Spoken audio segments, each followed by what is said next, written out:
శ్రీ విష్ణు రూపాయ నమశివాయ. అమ్మవారి మహిమాన్వితమైన స్వరూపాల్లో మరో స్వరూపం గాయత్రీదేవి.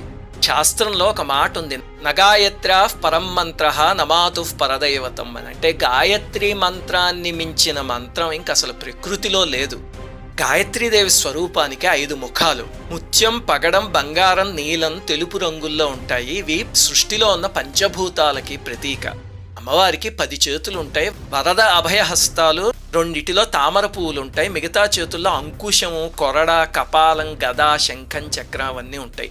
ఈ 10 చేతులు 10 దిక్కులకి ప్రతీక, ప్రకృతికి సంకేతం గాయత్రి స్వరూపం. అందుకే గాయత్రి మంత్రం ప్రతిరోజు చేయగలిగితే మనకి ప్రకృతికి మధ్య అనుసంధానం చేస్తుంది.